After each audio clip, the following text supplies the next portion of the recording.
Yeremia pasal 40. Yeremia tinggal pada Gedalia. Firman yang datang daripada Tuhan kepada Yeremia. Sesudah ia dilepaskan dari Rama oleh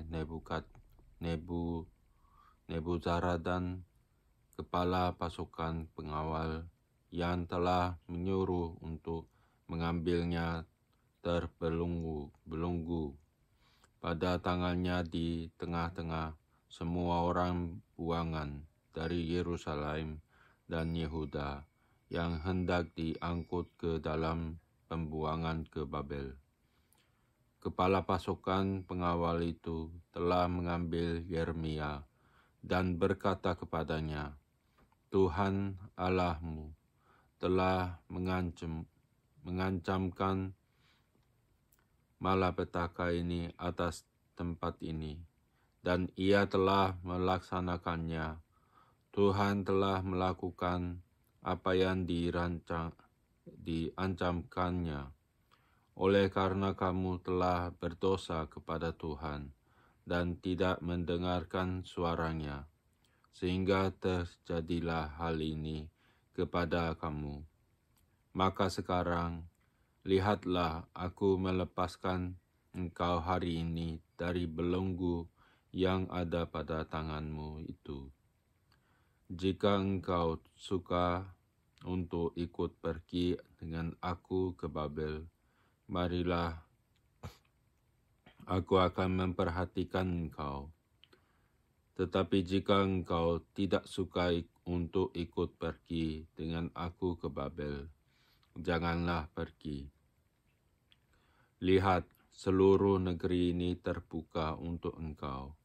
Engkau boleh pergi ke mana saja engkau pandang baik dan benar.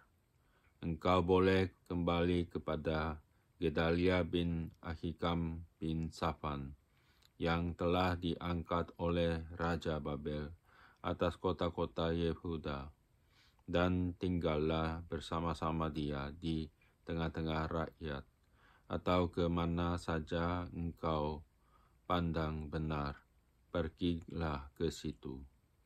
Lalu kepala pasukan pengawal itu memberikan kepadanya bekal makanan dan suatu hadiah, kemudian melepas dia pergi. Jadi pergilah Yeremia kepada Gedalia bin Ahikam di Mizpa, dan diam bersama-sama dengan dia di tengah-tengah rakyat yang masih tinggal di negeri itu.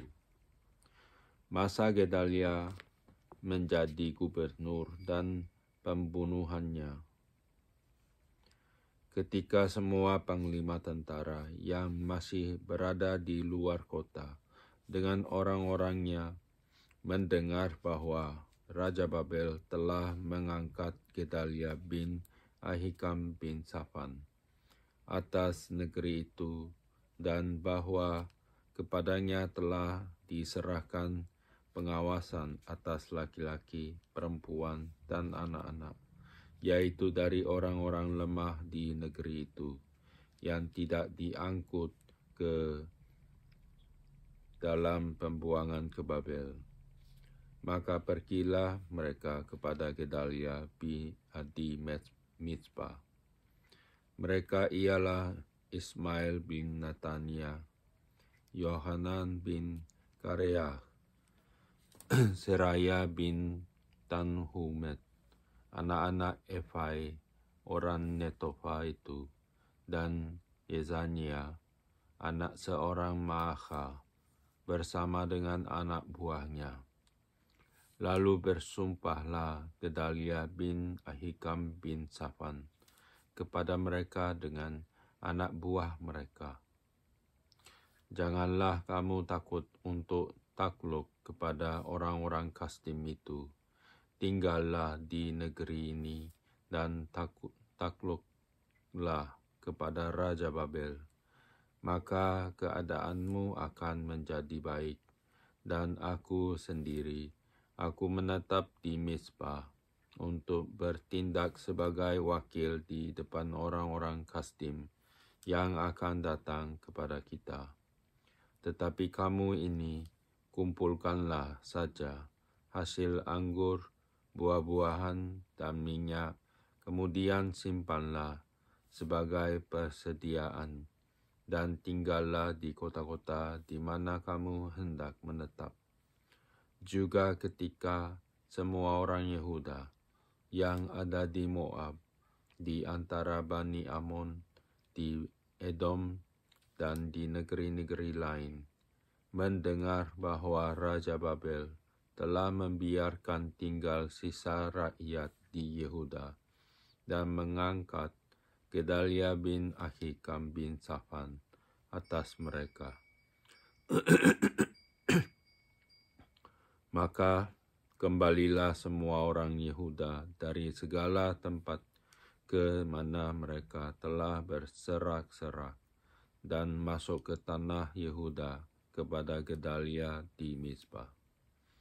Mereka mengumpulkan hasil anggur dan buah-buahan amat sangat banyaknya. Pada suatu kali Yohanan bin Kareah dan semua panglima tentara yang masih berada di luar kota datang kepada Gedalia di Mizpah. Dan mereka berkata kepadanya, "Tahukah engkau bahwa Baalis, Raja Bani Amon, telah menyuruh Ismail bin Netania membunuh engkau?" Tetapi Gedalia bin Ahikam tidak percaya kepada mereka. Kemudian Yohanan bin Kareah berkata dengan diam-diam kepada Gedalia di Mizpah, "Baiklah, aku pergi membunuh Ismail bin Netania itu, dengan tidak diketahui siapapun juga. Mengapa engkau harus dibunuhnya?"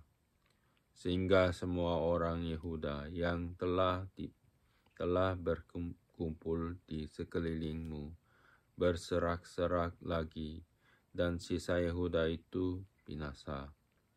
Tetapi Gedalia bin Ahikam menjawab Yohanan bin Kareah, "Janganlah lakukan itu, sebab yang kau katakan tentang Ismail itu adalah bohong." 41. Dalam bulan yang ke-7, datanglah Ismail bin Netania bin Elisama. Ia keturunan raja dan perwira tinggi raja, beserta 10 orang kepada Gedalia bin Ahikam di Mizpah.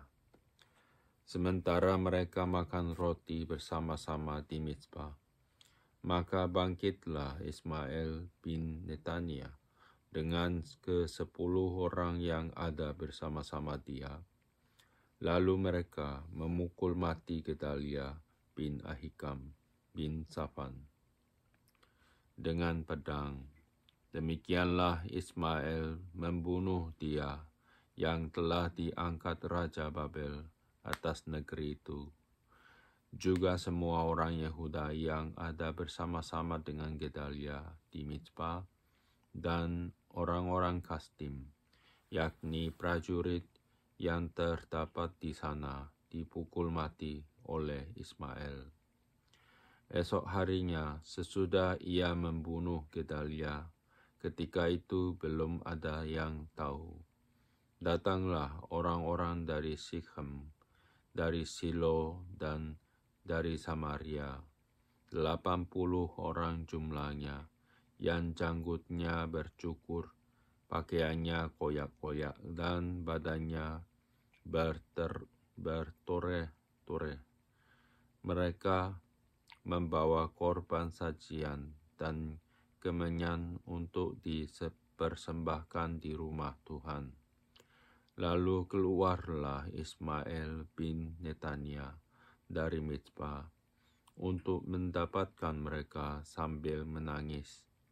Ketika ia bertemu dengan mereka, berkatalah ia kepada mereka, "Pergilah kepada Gedalia bin Ahikam, Tetapi ketika mereka sampai ke tengah-tengah kota itu, maka mereka disembelih oleh Ismail bin Netania dengan dibantu oleh orang-orang yang bersama-sama dengan dia. Mayat-mayat mereka dicampakkan ke dalam perigi.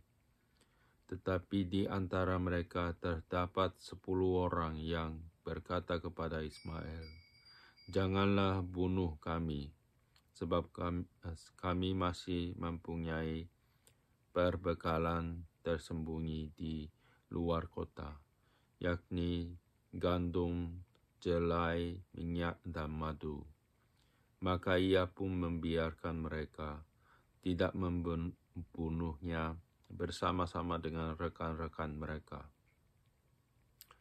Adapun perigi kemana Ismail melemparkan segala mayat orang-orang yang dipukulnya mati itu adalah perigi besar yang telah dibuat oleh Raja Asa untuk menghadapi Baesa, Raja Israel.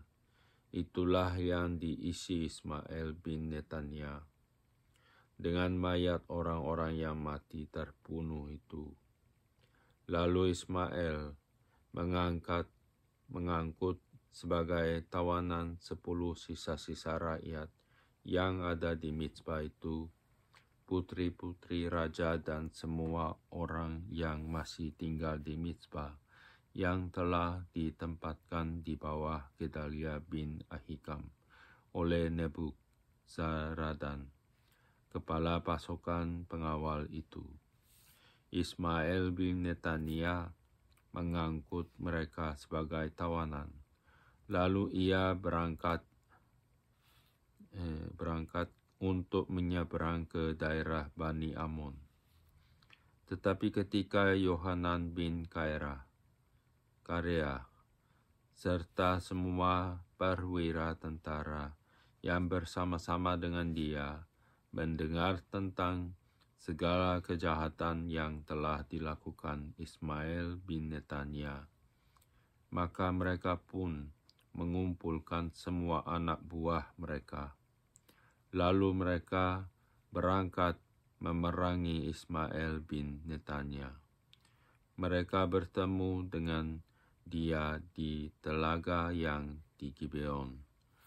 Ketika seluruh rakyat yang bersama-sama dengan Ismail melihat Yohanan bin Karea serta semua perwira tentara yang bersama-sama dengan dia, maka bersukacitalah mereka. Semua orang yang diangkut sebagai tawanan oleh Ismail dari Mizpah itu berbalik dan pergi mengikuti Yohanan bin Karea. Tetapi Ismail bin Netania beserta 8 orang terluput dari tangan Yohanan dan pergi ke daerah Bani Amon. Lalu Yohanan bin Karea serta semua perwira tentara yang bersama-sama dengan dia mengumpulkan seluruh sisa-sisa rakyat yang diangkut sebagai tawanan oleh Ismail bin Netania dari Mizpah, setelah ia memukul mati Gedalia bin Ahikam, yaitu laki-laki prajurit-prajurit, perempuan, anak-anak, dan pegawai-pegawai istana yang dibawa kembali dari Gibeon. Kemudian mereka berjalan terus dan berhenti di tempat penginapan milik Kimham dekat Bethlehem, dengan maksud berjalan terus menuju Mesir untuk mengelakkan orang-orang Kasdim yang ditakuti mereka, oleh karena Ismail bin Netania telah memukul mati Gedalia bin Ahikam yang telah diangkat Raja Babel atas negeri itu. Pasal 42. Yeremia memperingati supaya jangan mengungsi ke Mesir. Kemudian datanglah semua perwira tentara, di antaranya Yohanan bin Kareah dan Azaria bin Hosaya, beserta seluruh rakyat, dari yang kecil sampai kepada yang besar. Dan mereka berkata kepada Nabi Yeremia, "Biarlah kiranya permohonan kami sampai di hadapan-Mu. Berdoalah untuk kami kepada Tuhan Allahmu untuk seluruh sisa ini, sebab dari banyak orang hanya sedikit saja kami yang tinggal, seperti yang kau lihat dengan matamu sendiri. Semoga Tuhan Allahmu memberitahukan kepada kami jalan yang harus kami tempuh dan apa yang harus kami lakukan." Jawab Nabi Yeremia kepada mereka, "Permohonanmu sudah kudengar. Lihat, aku akan berdoa kepada Tuhan Allahmu, seperti yang kamu minta itu, dan segala firman yang diberi Tuhan sebagai jawab akan ku beritahukan kepadamu. Sepatah kata pun tidak akan ku diamkan kepadamu." Berkatalah mereka kepada Yeremia, "Biarlah Tuhan menjadi saksi yang benar dan yang dapat dipercaya terhadap kami, jika kami tidak berbuat menurut segala firman yang disuruh Tuhan Allahmu kau sampaikan kepada kami, maupun baik ataupun buruk, kami akan mendengarkan suara Tuhan Allah kita, yang kepadanya kami mengutus engkau, supaya keadaan kami baik, oleh karena kami mendengarkan suara Tuhan Allah kita."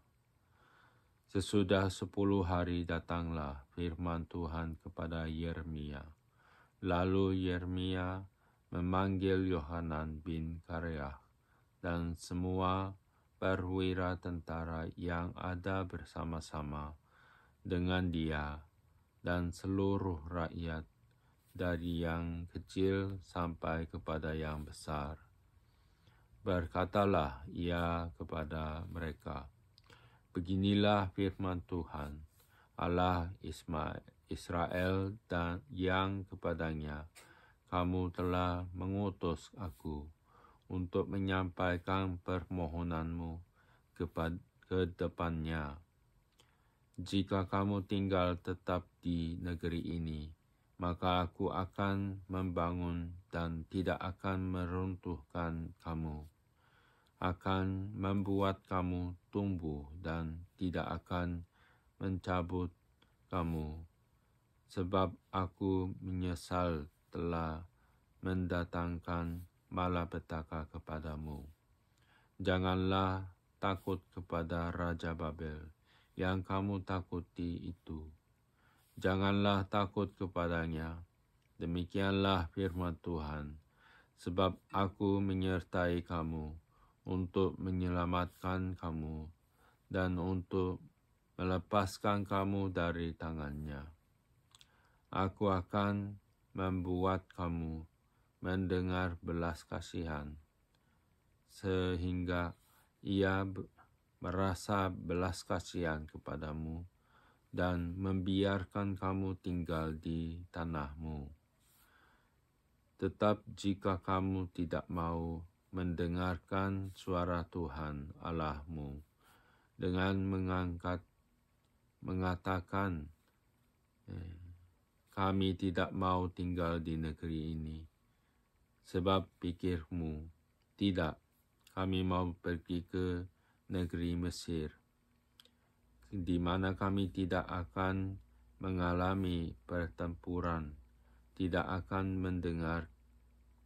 mendengar bunyi sangkakala, dan tidak akan menderita kelaparan. Di sanalah kami akan tinggal.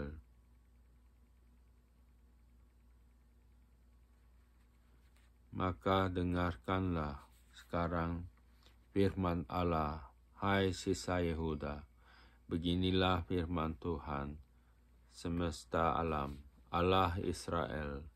Jika kamu sungguh-sungguh berniat hendak pergi ke Mesir, dan memang kamu pergi dan tinggal sebagai orang asing di sana, maka pedang yang kamu takuti itu akan menimpa kamu di negeri Mesir.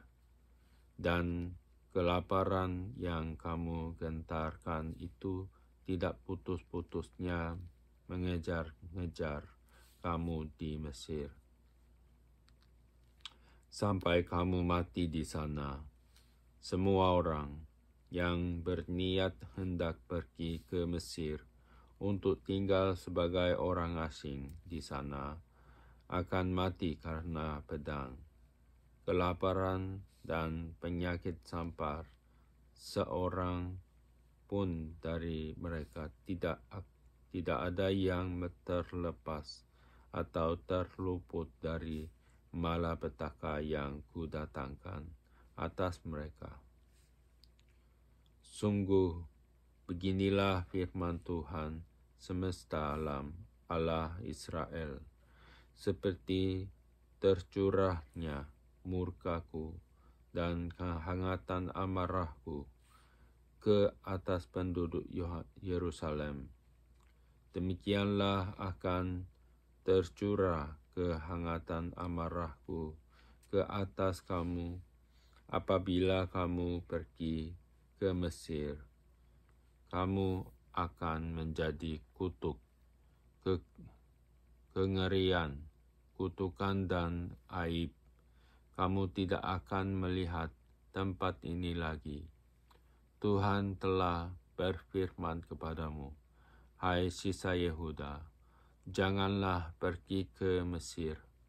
Camkanlah sungguh-sungguh bahwa aku memperingatkan kamu.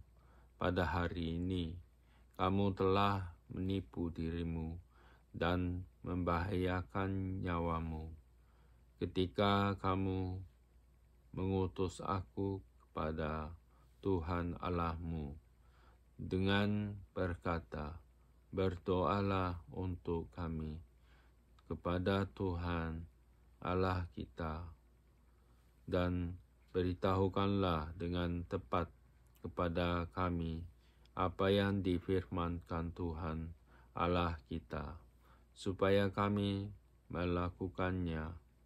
Tetapi sekalipun aku memberitahukannya kepadamu pada hari ini, kamu tidak mendengarkan suara Tuhan Allahmu, yaitu tidak menuruti segala sesuatu yang disuruhnya kusampaikan kepadamu. Oleh sebab itu, camkanlah sungguh-sungguh bahwa kamu akan mati karena pedang, kelaparan, dan penyakit sampar di tempat yang kamu rindukan untuk tinggal sebagai orang asing di sana.